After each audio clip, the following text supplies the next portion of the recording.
Это вечерние новости. Студия Анастасия Кобызева. Здравствуйте. Вот главные темы. Задействованным в тушении лесных пожаров людям будет предоставляться бесплатное питание. 44 новых случая коронавируса в Якутии. Лаборатории сделали более 2500 тестов за сутки. Без массовых сцен Роспотребнадзор подготовил рекомендации для работы театров во время пандемии.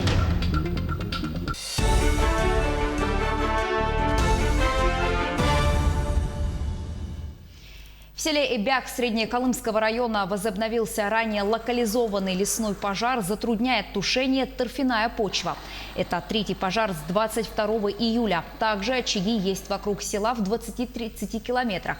Сгорели 5-6 охотничьих избушек и коневодческая база. Сейчас в тушении пожара задействованы более 30 человек.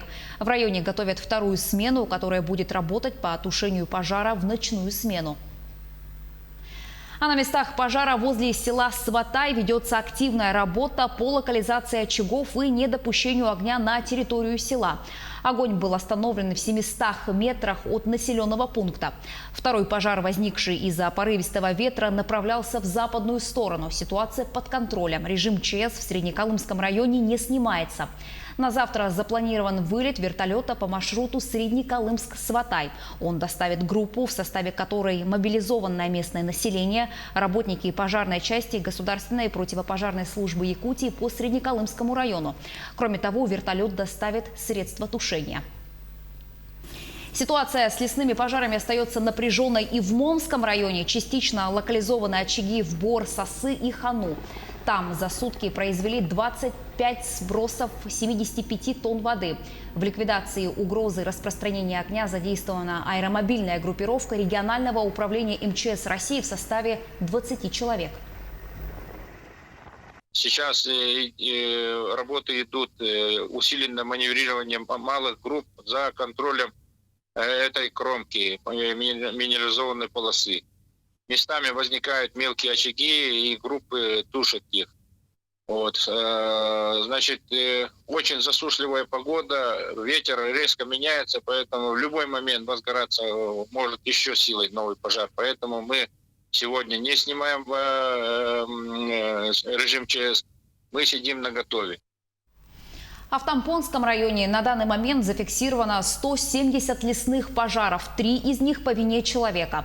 Сложной остается ситуация в Ингинском наследии, где лесной пожар действует в 3 километрах от села Старые Сайды. Затрудняет тушение торфяная почва. На тушение привлечены силы авиалесохраны 48 человек. Вокруг населенных пунктов обновлены и расширены минерализированные полосы. На данный момент произвели в 3-километровой зоне от села Новый поджиг между озер, тоже навстречу пожара во избежание угрозы. И группа на данный момент работает. Татинский вездеход Татинского РС также оказывает содействие по переброске и мобильности сил авиалесохраны и ДПК. Задействованным в тушении лесных пожаров людям будет предоставляться бесплатное питание. Об этом заявил премьер-министр России Михаил Мишустин во время оперативного совещания с вице-премьерами. Чтобы сложности с организацией питания не повторялись в будущем, меняем правила расходования и учета средств лесных субвенций регионам. Люди действуют в экстремальных обстоятельствах, рискуют здоровьем и жизнью, и мы должны создать для них нормальные условия. Также, по словам председателя правительства России, средства субвенций будут направлены на организацию регулярных тренировок сотрудников парашютно-десантных служб, лесопожарных формирований и летчиков-наблюдателей. Это позволит поддерживать их постоянную готовность. Непогода идет в Якутию. В ближайшие сутки в центральных районах и на юго-западе ожидаются дожди, местами ливни, грозы. На северо-востоке умеренные дожди, на остальной территории преимущественно без осадков. Ветер умеренный, при грозах порывистый до 15 метров в секунду. МЧС рекомендует населению республики соблюдать правила безопасности. Автоводителям быть внимательнее на дороге и двигаться со скоростью, которая обеспечит безопасное движение. Рекомендуется воздержаться от поездок до улучшения погодных условий. В ветреную погоду следует особенно тщательно соблюдать меры пожарной безопасности и быть предельно осторожными с огнем. При сильном порывистом ветре и бытовые, и природные возгорания могут приобрести масштабы бедствия, существенно осложнить пожарную обстановку и работу пожарных. К другим темам экс-заммэра Якутска Василия Гоголева приговорили к 4 годам колонии общего режима. По информации прокуратуры Якутии, бывший сотрудник городской администрации использовал руководителей 2 организаций для давления на владельца коммерческой компании.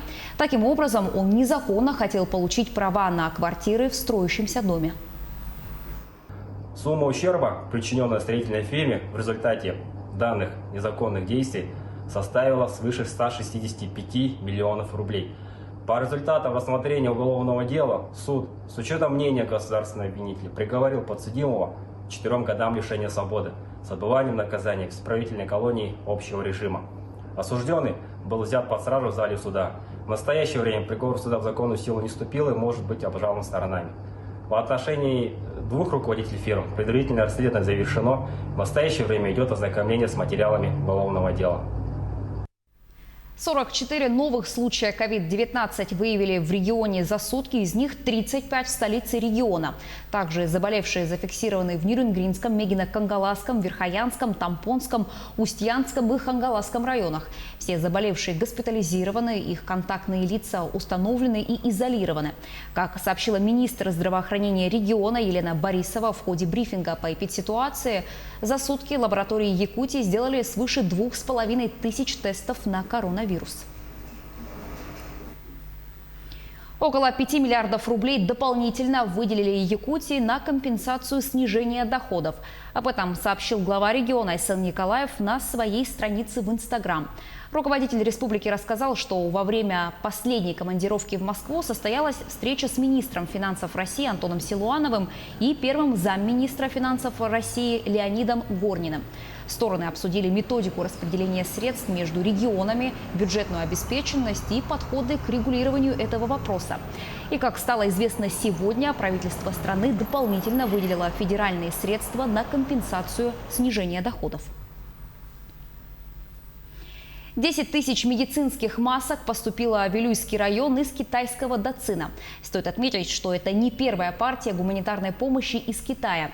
С апреля по июль в район доставили 135 тысяч одноразовых масок, более 14 тысяч респираторов класса N95, а также защитные костюмы и дезинфицирующие средства. Гуманитарную помощь получили и в других районах Якутии, Верхневилюйском и Нюрбинском. В связи с эпидемической ситуацией в мире, пандемией COVID-19, в наш Вилюйский район поступила гуманитарная помощь с города Дацин, провинции Хайлунцзянь. От имени вилюйчан, от имени администрации муниципального района Вилюйский район мы благодарим наших партнеров за оказанную помощь. И эти медицинские маски будут распределены по нашим школам к 1 сентября. Курс ипотерапии проходят воспитанники республиканской школы-интерната в Якутске в рамках проекта «Открытые сердца». Во время занятий они выполняют вместе с тренером различные упражнения, наклоны туловищем и махи руками. Сколько детей прошли курсы и видят ли результат родители? Подробности у Юлии Великодной. Это 4-е занятие Данила ипотерапией. Особенно ему полюбился абсент. Так зовут лошадь, на которой он выполняет упражнения, наклоны и махи руками. Как правило, у детей со слабым зрением нарушена координация движений. Именно это исправляет верховая езда. Очень тебе нравится с лошадкой заниматься? Да, абсент хороший. Мне очень нравится кататься. Буду делать зарядку вот так. До недавнего времени Яна Находкина была единственным квалифицированным тренером по ипотерапии в республике. Суть метода заключается в том, что температура лошади на 2 градуса выше, чем у человека. Тем самым происходит разогревание мышц и их массаж. Мы в первую очередь делаем упражнения. на равновесие, на все вот это вот. Потом учимся управлять лошадкой, как правильно с ней взаимодействовать. Сначала все боятся, потом привыкают, расслабляются и уже не спускаются потом. Родители видят изменения уже после первого занятия. По словам Олеси Кондратьевой, ни один из многочисленных курсов реабилитации не дал такого результата, как иппотерапия. После занятий он даже стал ровнее сидеть, несмотря на то, что у него достаточно сложные аномалии развития позвоночника. Результат вообще виден с самого первого занятия на самом деле. И потом у сложных детей все-таки есть страх обычно, да? И благодаря тренеру Яна Алексеевна настолько профессионально занимается, и дети даже не переживают, даже нету никакого страха. Иппотерапия показана детям от 7 до 14 лет. Но чем раньше начать занятия, тем лучше. До конца октября курс терапии пройдут 100 детей. Проект «Открытые сердца» реализован благодаря гранту президента Российской Федерации Владимира Путина на сумму 1 миллион 700 тысяч рублей. Юлия Великодная, Григорий Николаев, Якутск. Роспотребнадзор подготовил рекомендации для работы театров во время пандемии. Одно из главных правил – проведение спектаклей и концертов с массовыми сценами запрещено. Поэтому пока в репертуары театров вернутся более камерные постановки. Билеты Роспотребнадзор рекомендует продавать максимально бесконтактным способом и обязательно соблюдать масочный режим. Подробности в материале Агафьи Гоголевой. Если у зрителя не окажется средства индивидуальной защиты, он может приобрести ее на месте. По данным Роспотребнадзора, театрам рекомендовано организовывать точку продаж масок. Изменения коснулись и буфетов. Привычных театральных бутербродов и пирожков в кафе зрители не найдут, только воду в промышленной упаковке. А бинокли будут выдавать вместе с дезинфицирующей салфеткой. Начнем работу пока спектакли на малом зрительном зале. Идем за каждой поступающей информацией. Это, конечно, маски, перчатки и дезинфицирующие средства. Открытие театрального сезона планируем в начале октября. Это у нас будет 115-й юбилейный сезон. В планах открытия сезона премьерные спектакли мы планируем и моноспектакли. Режиссеры все уже работают над материалом. Что касается артистов, теперь гримироваться можно только индивидуальным гримом. Гримеры должны работать в перчатках, обрабатывать руки после работы с каждым артистом. На репетициях и спектаклях артисты работают без масок, а вот вне сцены и репетиции маску носить рекомендуется.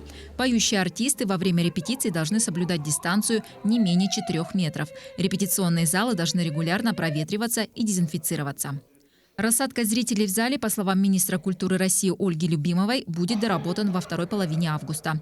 Театры Якутии планируют открытие театрального сезона с середины сентября. Но все зависит от решения местных властей и главного санитарного врача региона. Агафья Гоголева, Григорий Николаев, Якутск.